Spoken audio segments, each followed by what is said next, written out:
कपड़े धोने वाली बहू। शादी के पहले से ही विभा को कपड़े धोने का बड़ा शौक था। कभी नल के नीचे तो कभी तालाब के पास। अरे मेरी नीली वाली लुंगी नहीं दिख रही है। विभा की अम्मा, कहाँ रखी है लुंगी? अरे वो तो विभा ने परसों ही धोकर रखी थी आपकी अलमारी में, देखो वहीं होगी। वो ना मैंने आज धो दी, मुझे लगा कि गंदी हो गई होगी। अरे कैसे गंदी हो गई थी? उसे तो मैंने पहना भी नहीं। हे भगवान, इस लड़की के कपड़े धोने की आदत से परेशान हो गया हूँ मैं। जितना तो घर में राशन नहीं आता, उससे कहीं ज्यादा डिटर्जेंट पाउडर का खर्चा है।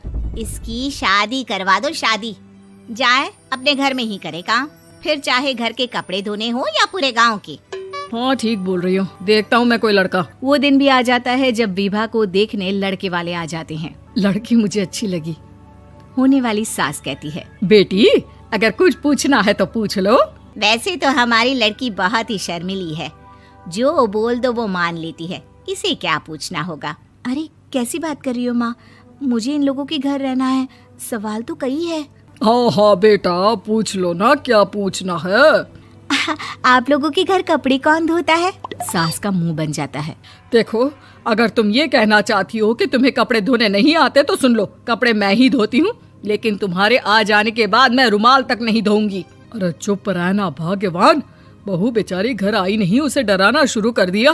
वो क्या है ना बिटिया, अभी तक तो ये कल्लू की माँ ही धोती थी, लेकिन अब तुम्हारे पापा तो दहेज में वॉशिंग मशीन देंगे ही। तभी विभा की माँ बोल पड़ती है, सवाल भी पूछा तो क्या। वैसे भाई साहब, मशीन की तो फिर भी कपड़े धोने की कैपेसिटी होती है। मतलब जो बिटिया दे रहे हैं ना विभा, इसे कपड़े धोने का बहुत शौक है। ये आप लोगों के क्या, आस पड़ोस गांव मोहल्ले सबके कपड़े धो दे और उफ तक ना करे। बाहर देखा नहीं आपने कितने कपड़े सूख रहे हैं? सब हमारी बिटिया ने ही तो धोए हैं। बस भी करो ना माँ, शर्म आ रही इतनी तारीफ सुनकर।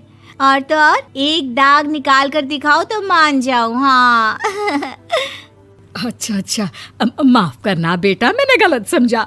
हमें तो रिश्ता बहुत पसंद है। और ऐसे जुड़ जाता है रिश्ता कपड़े धोने का शौक रखने वाली विभा का। उसकी शादी हो जाती है कोयला फैक्ट्री में काम करने वाले कल्लू के साथ। शादी के बाद अचानक विभा चिल्लाती हुई सास के पास आती है। सासू माँ, अरे सासू माँ कहाँ है आप?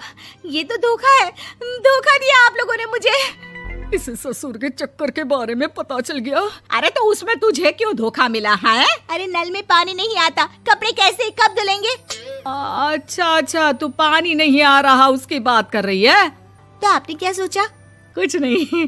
अच्छा, तेरी माँ ने कहा था कि कपड़े धोने का शौक है तुझे, याद आया मुझे।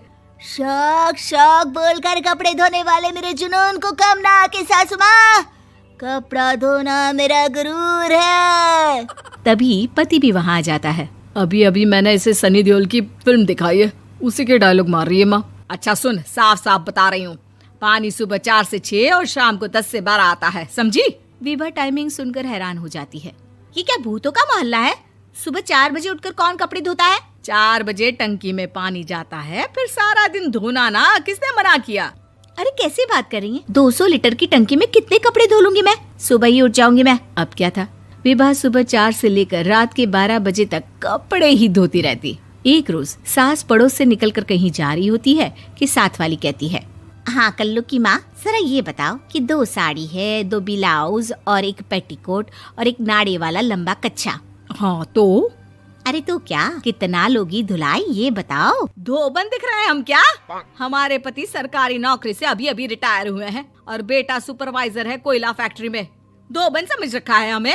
हाय रे कल्लू की अम्मा, माफ कर दो, वो तो मोहल्ले में यही सब बता रहे थे कि तुमने बहू को कपड़ा धुलवाने के काम में लगा दिया है। सास को पड़ोसन की बात सुनकर गुस्सा आ जाता है। वो घर पहुंचती है जहां घर के बाहर ही इतने सारे कपड़े सूख रहे होते हैं जितने कि किसी धोबन के घर पर। अरे ओ कल्लू की दुल्हन, बाहर निकल। माँ जी यहीं आ जाओ, बाथरूम में चादर धो रहे हैं हम। अरे अभी हम धोते हैं, तुमको बाहर निकलो। ये आस पड़ोस वाले बोल रहे हैं कि हम बहू से कपड़े धुलवा कर उसे कपड़ा धोने वाली बना दिए हैं।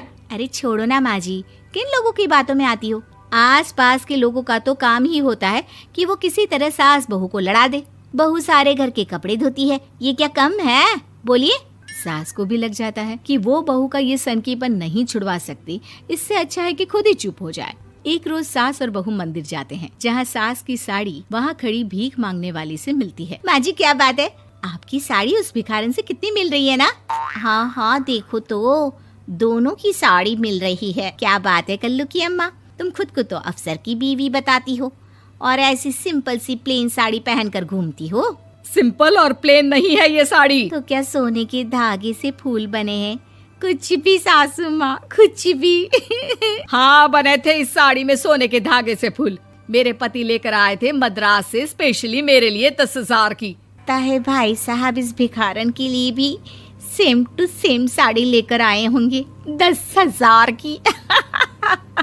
सास उस वक्त कुछ नहीं कहती, लेकिन बहू के साथ घर आती है और अलमारी से एल्बम निकाल कर लाती है। ये साड़ी देख रही है, ये वही साड़ी है जिसे मैंने अभी पहना था। इस साड़ी में ये जो चमकदार फूल दिख रहे हैं ना, ये सोने के धागों से काढ़े गए हैं।